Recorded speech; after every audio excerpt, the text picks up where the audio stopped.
Hi, I'm Lou, and welcome to All Things Odd and Strange, where we explore the odd in a slightly strange way. The Grand Canyon, awe-inspiring, breathtaking, a definite must-see. Well, at least what you're allowed to see. According to archaeologists, the Grand Canyon has been occupied since about 13,000 years ago and is no longer occupied in recent times. According to native tribes, though, it's been occupied since the dawn of time and is still occupied. By who? But anyway, who's right? Let's find out. 1909 was the year that G.E. Kinkaid decided to explore the Grand Canyon. Why the sudden itch? Well, just a year before, Roosevelt had the intention of declaring the entire canyon off limits to mining and logging operations, as well as the public. He wanted to declare it a federal reserve. Why? Not quite sure, but Kinkaid wanted to get in there before it was officially closed. He knew the canyon was rich in gold, silver, and copper, so he gathered some like-minded men and upriver they went. 40 miles into their journey, they reached the ATOAS Crystal Canyon. This is when Kinkaid noticed an odd geological formation. He and his companions docked the boat and went to investigate. To their amazement, they saw hundreds of steps going up the side of a cliff. They made the dicey and laborious climb up the cliffside and came to what appeared to them a man-made cave. Kinkaid pulled out his lantern, and as they filed into the cave, what they saw left them totally aghast. In this cave were artifacts that suggested metalworking. There were hieroglyphic-type carvings on the walls and Tibetan-like statues. They also found pottery, cooking areas, huge halls, and a granary. The most disturbing find was they found hundreds of mummies. This place was so large they estimated it was a veritable city that could easily accommodate 50,000 people.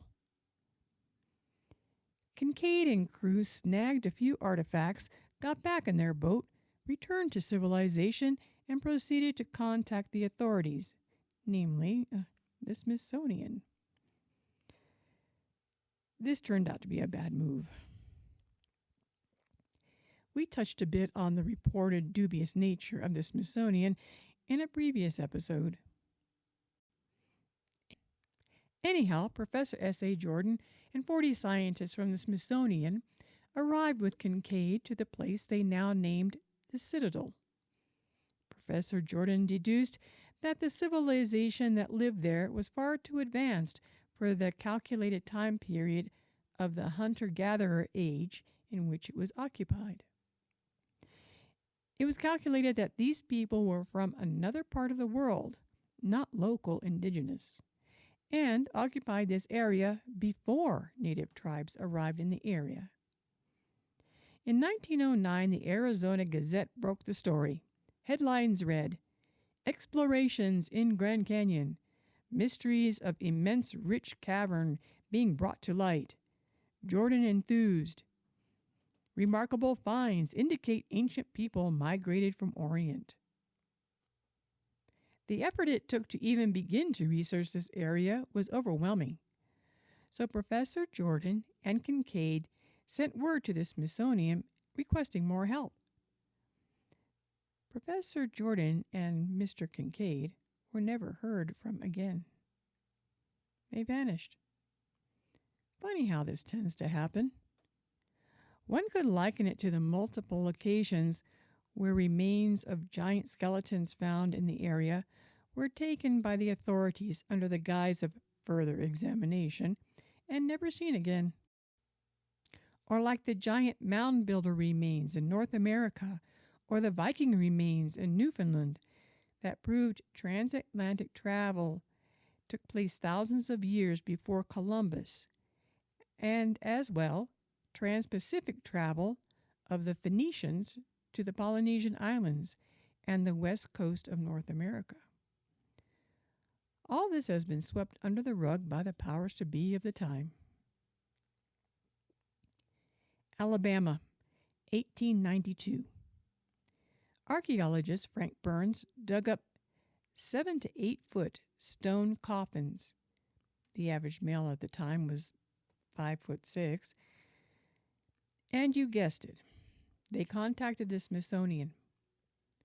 The authorities proceeded to take the coffins again for further research and never heard from them again. Well, in 1984, a gentleman by the name of Frederick J. Pohl followed up with the Smithsonian this time regarding the whereabouts of these rather large and heavy coffins. They were stone, after all, 7 to 8 feet long. He received a rather humorous reply. You see, they said, we have a receipt of delivery, but we just don't know where they are. Their final reply was, after being pressured for many more years, that they did find them, but they were housed in a warehouse that has asbestos and you can't see them. Sus indeed. The native tribes of the area of the Grand Canyon had passed down stories of sky gods who flew stars that moved about the sky, and ant people who helped humanity during a great flood by protecting them underground. These entities are said to have lived on Earth before humans did. The Grand Canyon became federalized as a national park in 1919. The canyon is massive and people can hike areas of it. There are also guided tours available. However, there are large sections one cannot access for your own safety. It is interesting to note that in these areas, the rock formations have such names as Cheops Pyramid, Isis Temple, Tower of Set, Horus, Ra, Manu Temple, Buddha Temple, Krishna Temple, and Shiva Temple. All of these are within the no-go zone. All right, well, make of all this what you will. Of course, there are repeated denials and copious debunkers regarding the high strangeness in the Grand Canyon, and the waters are pretty murky. As always, do your own research and make up your own mind. Personally, I just find it all a bit odd and strange. That's all for now, and I'll see you on the flip side.